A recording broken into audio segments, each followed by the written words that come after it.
everyone! Welcome to my YouTube channel, Aribasart245. Let me tell you a story about Apple. Now start. आज हम कहानी सुनेंगे एक Apple की। एप्पल एक बहुत ही स्वीट मज़ेदार फल है, लेकिन हम इसकी एक अलग तरह की कहानी सुनेंगे जिससे सब बच्चों को बहुत मज़ा आएगा। जैसा कि एक दफ़ा की एक बात है, एक सेब था जिसका नाम मैक्स था। मैक्स एक बहुत ही स्मार्ट और इंटेलिजेंट सेब था। उसके बाद एक खूबसूरत बाटी थी। वो सेब बहुत ही प्यारा और लाल था, जिसमें उसका हर पार्ट का अपना एक खास काम था। उसके दिमाग में हर तरह की इंफॉर्मेशन स्टोरेज थी, जिससे वो अपने दोस्तों की मदद कर सकता था, उनको खुश कर सकता था। उसके पास अपने दोस्तों को हैप्पी करने के लिए मुख्तलिफ चीज़ें थी, यानी कि आइडियाज़ थे। वो अपने दोस्तों को परेशान नहीं होने देता था, और उसके कान बहुत ही सेंसिटिव थे, जिससे वो उनकी हर तरह की आवाज़ सुन सकता था।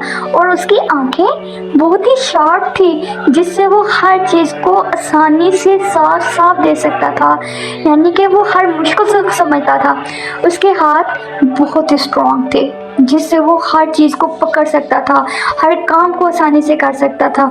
और उसके पाँव उसको तेज़ चलने में उसकी मदद करते थे। वो बहुत तेज़ चलता था।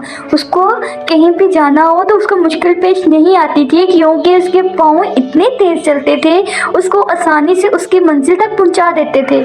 उसके दिल में बहुत ही प्यार था अपने दोस्तों के लिए, हर एक के लिए, क्योंकि उसका दिल बहुत नरम था। अपने दोस्तों से बहुत प्यार करता था। एक दिन मैक्स को एक बहुत बड़ा चैलेंज मिला। उसके शहर में एक बहुत बड़ी मुश्किल आ गई थी। लोगों को हल नहीं मिल रहा था। लोग परेशान थे कि हम इस बात का कैसे हल निकालें। हर तरफ परेशानी ही परेशानी थी, और लोगों ने मैक्स को याद किया और मैक्स से कहा, प्लीज़ हमारी हेल्प की जाए, हम बहुत परेशान हैं, हमारे लिए इस मुश्किल से निकाल लो। और मैक्स ने अपने दिमाग का इस्तेमाल करते हुए एक बहुत ही हल निकाला। इतना अच्छा हल निकाला कि लोग उसको देख के हैरान हुए कि हम ये ऐसा क्यों नहीं कर सके। और सेब ने सब लोगों को एक जगह पे इकट्ठा किया और उनसे उनकी मुश्किल बताने को कहा कि सब लोग अपनी मुश्किल को वन बाय मेरे तक पहुंचाया जाए, ताकि मैं आपकी मुश्किल का हल निकालूं। वहाँ के लोग वन बाय वन बोले, यानी कि हर किसी ने अपनी मुश्किल बताई।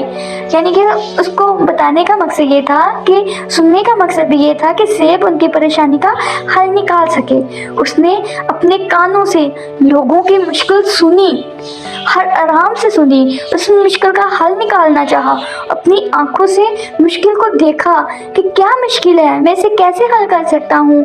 अपने हाथों से मुश्किल का हल निकाला और अब हल निकाल के लोगों को दिखा दिया कि हाँ, हम इस मुश्किल से ऐसे निकल सकते थे। अपने लोगों तक उसने अपने प्यार से लोगों को बताया, अपना प्यार लोगों तक पहुँचाया। उनको बताया कि मैं आप लोगों से कितना प्यार करता हूँ, और उनको मज़ीद अपने दिल से लोगों को प्यार दिया। और लोगों ने मैक्स को बहुत पसंद किया, क्योंकि लोग एक बहुत बड़ी मुश्किल में फंस चुके थे, जिसकी वो मुश्किल हल तलाश नहीं कर पा रहे थे, और लोग इस वजह से परेशान थे। उस मुश्किल का हल सिर्फ मैक्स ने निकाला, और मैक्स ने उनकी मुश्किल का हल निकाल के उनका दिल जीत लिया और उनकी खिदमत की, और उनको बताया कि मैं आपके साथ हूँ। मैक्स ने अपनी बॉडी के हर हिस्से को इस्तेमाल करके एक अच्छा काम किया, और सब लोग उसके काम से बहुत खुश थे, और वो उम्मीद करते थे कि मैक्स हमारे साथ हमेशा रहे, और हम जैसे अब भी मैक्स ने हमारी मदद की, नेक्स्ट टाइम भी मैक्स हमारी ऐसे ही मदद करे। मैक्स ने सबको बताया कि हमें मिलकर रहना चाहिए।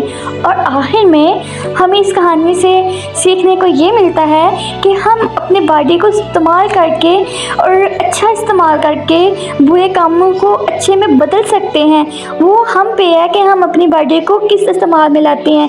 کوئی بھی کام دنیا میں مشکل نہیں ہوتا، اگر ہم اسے باہمت طرح سے اسے حل کریں، اس کا آسانی سے، اس کا آرام سے مشکل کا حل نکالیں، تو کوئی بھی مشکل بڑی نہیں ہوتی۔ اس لیے ہمیں ہر چیز کو، ہر پریشانی کو سکون سے دیکھنا چاہیے، سکون سے حل کرنا چاہیے۔ جیسے اس کہانی میں میکس نے اس پریشانی کا حل نکالا، لوگوں کا دل جیتا اور ان کو خوش کر دیا، اسی طرح ہمیں بھی اپنی پریشانی کا حل نکالنا چاہیے۔ ہمیں ایک ایپل کی طرح انٹیلیجنٹ اور اسٹرانگ ہونا چاہیے، تاکہ کوئی بھی جتنی بھی بڑی مشکل آئے ہم اسے آسانی سے حل کر سکیں۔ امید ہے کہ آپ کو میری کہانی اچھی لگی ہوگی، اور اسی کے ساتھ میں آپ سے اجازت چاہوں گی۔ اللہ حافظ۔